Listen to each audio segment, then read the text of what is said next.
On last week, I posted at Seltzer Sports and Field to Rim that Scottie Barnes' escort, Alyssa Ray Holmes, had given birth to their child. It was reported to be a daughter. That being said, on this week, there are a few outlets that have taken interest in the fact that he now has a daughter, and they're stating, quote unquote, he is a leader. To the Canadian media and the NBA Commissioner, Adam Silver, there is no way on this earth that your department can assert that Scottie Barnes of the Toronto Raptors is a leader in any shape, form, or fashion. Under your watch, Commissioner, the game has changed. This is definitely not Commissioner David Stern's NBA. Your game is gambling, alcohol, marijuana, and escorts. That is what the NBA has become. No longer a family tradition where individuals can enjoy the lives and the entertainment offered by the league. We're not seeing that anymore. Since when do we take an individual who has a prostitute, an escort, and impregnates her, and we now claim that he's a leader?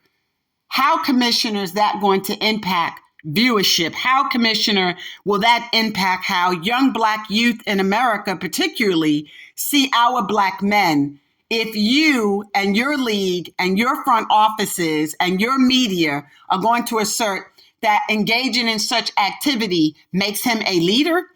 Scott Barnes is neither a leader on or off the court. He was in a relationship, a long-term relationship under Canada law because he was residing with Naira.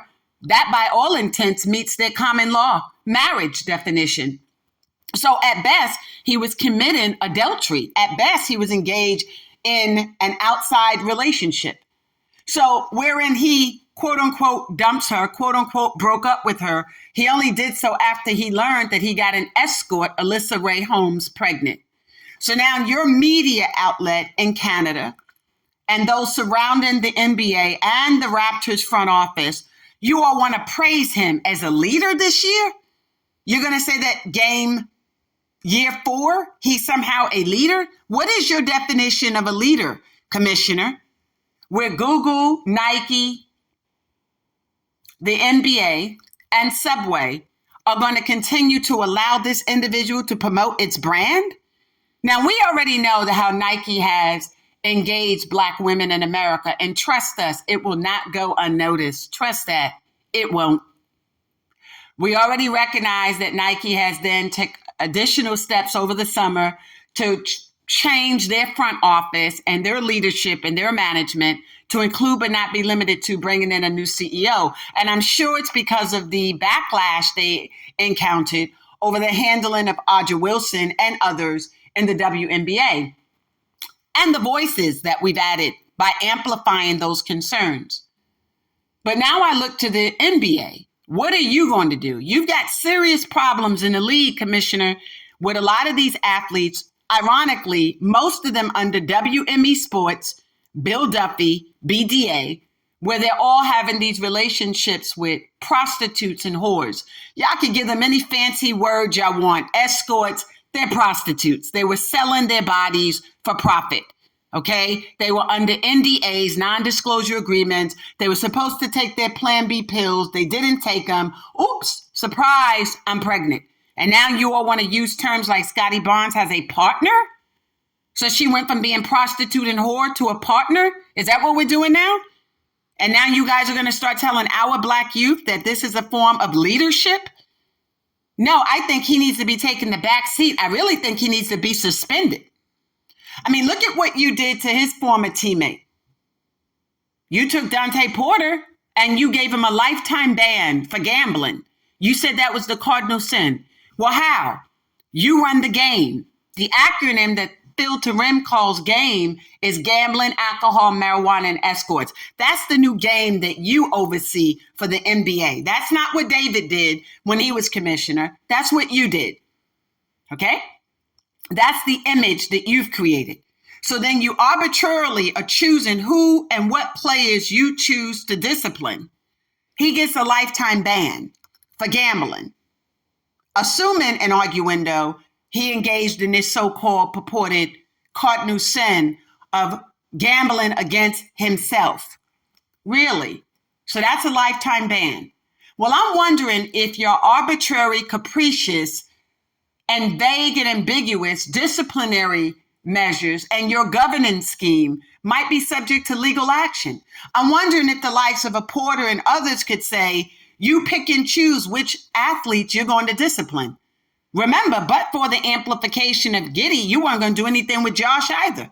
He could have raped a young girl. You didn't do anything about it. I'm going to wait, you said. That's what you kept saying. I'm going to wait for an investigation. You did not wait for an investigation with John Morant before you disciplined him. You did not wait for an investigation with Curry, but you disciplined him. And none of those things and the acts that they committed were illegal. Prostitution is illegal, Commissioner. So while they're looking at the likes of a Sean Combs and sex trafficking, is that what's happening in the NBA? And then y'all cover it up by saying, well, these girls are now partners. Is that what's happening? I mean, this is not something new. This started, well, some years ago, but we look at what ended up happening with the likes of Paul George. I mean, you guys made him marry a trick. So that's what y'all do to the black athletes who are stupid enough to get whores pregnant. Y'all tell them y'all can push it under the carpet by simply marrying these whores. Is that what we're doing? Yeah, we're going to be very blunt. They're whores. Y'all don't want to call them that because they're white women, but they're whores. They're selling tail for profit. And Alyssa Ray Holmes was no different. She was an escort. I think she also was one he took with her to the NBA All-Star. I think that's when she got impregnated. If our facts stand to be corrected, we're subject to no errors. Trust that. And then he hides her. And you guys are still giving him the stage, the platform, and you're presenting him to the world as a leader? Is that what we're doing, Commissioner? I mean, if Dante was subject to a ban for gambling, which is not illegal, then what are you going to do with Scottie Barnes? Do you simply just say, well, this is his partner? Y'all traveling with whores? So let me ask you this. Are they still bringing them on the planes and the buses like they used to? Because I thought Dave stopped that decades ago. Like, we're not doing that. Remember those days when they were saying the ballers were also acting like mules too? Like bringing bricks? Yeah, now you bringing chicks? That's all being flip-flipped? Is that what we're doing in the NBA now? I mean, I'm just curious. Help me. Help me explain to the next generation of young black men why an individual who bought a white whore, a prostitute, an escort, who didn't take her plan B, is now considered a leader in the NBA. Tell me how that works. Tell me how your office is now compensating these individuals. Like, y'all keep calling him an all-star. The only reason why he got to the all-star wasn't by votes. He got to the all-star because Julius Randle and Joel were injured, and you made a selection. So let's talk about your selection. Why did you choose him? I could see Trey because Trey was next in line anyway. But Donovan was supposed to come under that, not Scottie Barnes. So did you have any inclination that this was just another little black boy caught out there with white strippers and whores and prostitutes, and you guys gave him that type of platform? To amplify what? To send what message? To who, what, when, where, and why? He is not a leader. He's not a role model. And I don't think you all need to be out there trying to promote this agenda of black male athletes getting wooed in by white whores and getting pregnant by them either as some type of quote unquote partner. When we use the term partner, it's generally one that's in a relationship with someone else, not where y'all trying to craft this relationship. Let me tell you why we know it wasn't a relationship. Scottie hid her from everybody, his family, his friends, and his inner circle, right? He hid her. He even lied to a girl he knew 6.5 years about her. At best, he said when he ended that relationship, they were always going to be best friends. Well, if they were, why wouldn't you tell your best friend you're expecting a baby? Because you think you're still going to have sex with her under the auspice of, we broke up, I need you to work on some things with this relationship. So you're going to use her for sexual relations while this white whore is pregnant, right? I mean, that's what you were doing. And then usually those 6 to 8 weeks, then he'll get with Kennedy, another black female, try to have sex with her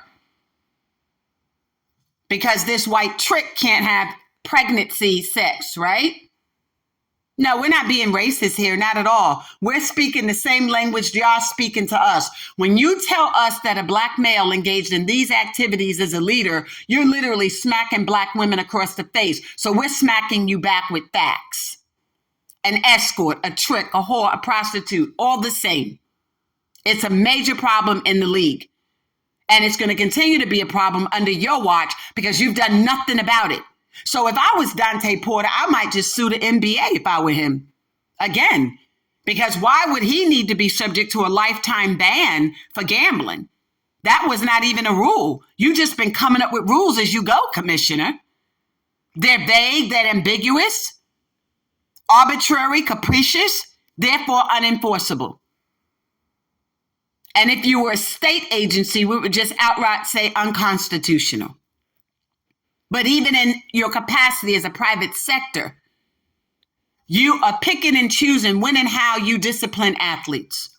The cardinal sin to me is allowing an athlete to have sex with prostitutes and then tell young black men and the young children, white and Asian alike in Canada, to whom he has these camps with, that he's a leader. You committed adultery, that makes him a leader? Traveling with prostitutes, that makes him a leader? Not just in Canada. He's been doing the same thing when he's in the US, and we got photos of it. And you guys keep calling him a leader? That's not a leader. And unfortunately, Commissioner, the way you've been acting, and you're not a leader either. This is definitely not David Stern's NBA. But you as his deputy, and I thought you learned enough under his watch. But this is your game. GAME, gambling, alcohol, marijuana, escorts. That's Commissioner Adam Silver's NBA. As long as y'all collecting the coins, that's all that matters, right? Thank you for joining me on this bonus episode of Field to Rim. This is Lisa Hampton. Scottie Barnes is not a leader. He's a spineless coward who has sex with prostitutes. And the NBA is seemingly, along with Coca-Cola, Subway, Nike, and Google, basically saying it's okay to sell women. So I wonder what Damian Williams needs to be doing in New York. He's the Southern District, New York, United States Attorney General's office. You're out there worrying about Sean Combs with one girl, and the NBA have a whole bunch of them. The Department of Justice don't give a darn. Not at all. Of course you don't.